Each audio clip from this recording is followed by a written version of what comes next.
Let's just say it. Third base matters. Results matter. Jesus actually gave some very detailed teachings on this. One of the things that we need to understand that money and success and the validation of others, they're good things. I think sometimes in the Christian community, we can believe sometimes that the poorer you are, the wholer you are. And that's not always true. Sometimes in Christian communities, someone could be very successful and we think, well, we're happy that they're successful, but they're a little suspect. And that's not always true. I think over the years, people have thought some of those things in church just because of insecurity and jealousy, but we have to remember what we said yesterday. The things on third base, the results of your life, money, success, the validation of others, they're good things if you surrender to home plate. Really important to understand that when you surrender, by the time you get to third base, those things are to help others. Really important to remember, if you don't surrender and we run right to third base, all those things are about you. So really important point to bring out there. And I don't know if you know this or not, but Jesus spoke very clearly about the results in our lives. And I'm going to jump into a Bible story that he shared with us, and we're just going to talk about it today. Jesus said this, "Again, the kingdom of heaven can be illustrated by a story of a man going into another country, who called together his servants and loaned them money to invest for him while he was gone. He gave 5,000 to one, 2,000 to another, and 1,000 to the last, dividing it into portions to their abilities, and then left on his trip. The man who received the 5,000 began immediately to buy and sell with it, and soon earned another 5,000. The man who with 2,000 went right to work too, and he earned another 2,000. But the man who received the 1,000 dug a hole in the ground and hid the money for safekeeping. After a long time, their master returned from his trip and called them to him to account for his money.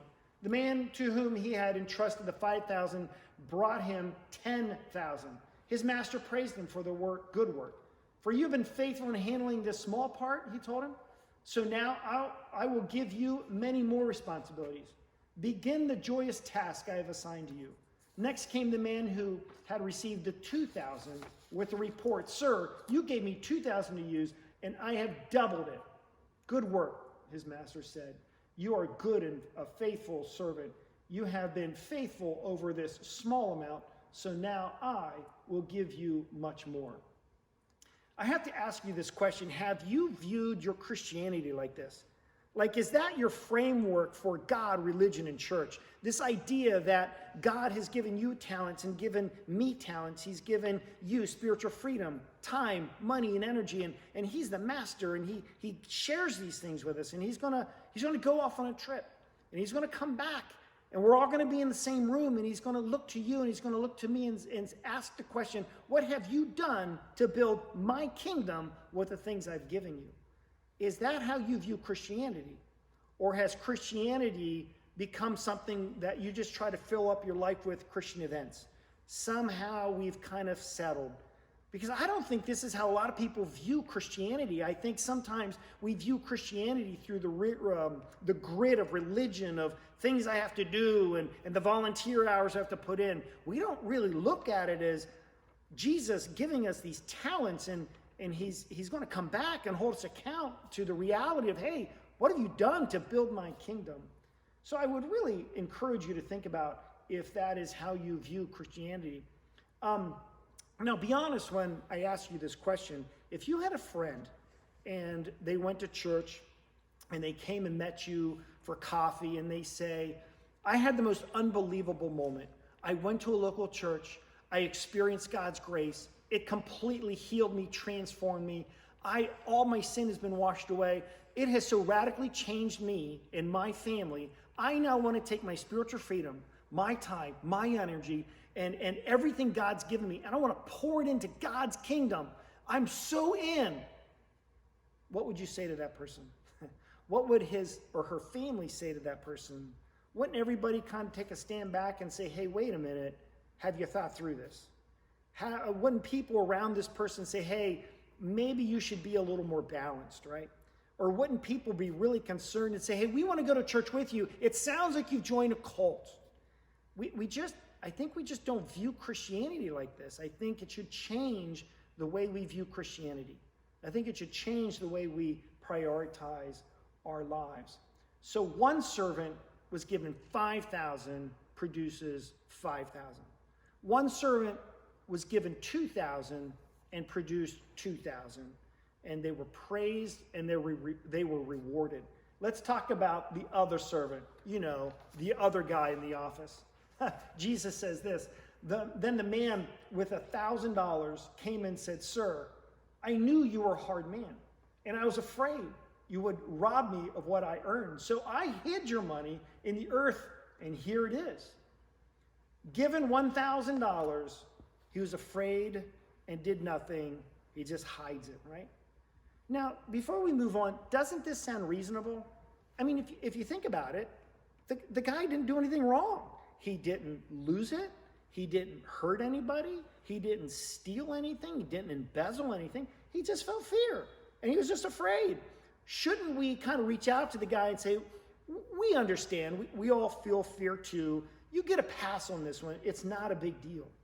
I want to read to you what the master said to the man. It says this in Matthew 25. Wicked man, lazy slave. Let's go, minion. Wicked man, lazy slave. Since you knew I would demand your profit, you should at least have put my money into the bank so I could have some interest. Take the money from this man and give it to the man with the $10,000. For the man who uses well what he is given shall be given more, and he shall have abundance. But from the man who is unfaithful, even what little responsibility he has shall be taken from him, and throw the useless servant into outer darkness. There shall be weeping and gnashing of teeth. Again, I think this story that Jesus shared about the idea that results matter, I think it really should change the way we view Christianity. I think it should really change the way we prioritize things in our life. Because apparently, hiding what God has given us is not an option in the kingdom of God. To close today, I want to just kind of leave you with this question, which is, which servant do you feel like you connect with? Do you feel like servant 1 and 2, where God's given you spiritual freedom, he's given you time, money, and energy, and you are so touched by God's grace, and you just want to build his kingdom? Or do you kind of connect with the third servant, which really kind of, you feel fear, and you're kind of timid, and you kind of hide what God's given you, and you just don't know what to do with it next? Which servant do you connect with? Tomorrow, I'm closing out for today, but for tomorrow, we're going to be talking about 4 ways that we can hide our spiritual freedom, our time, our money, and our energy. I'll see you tomorrow.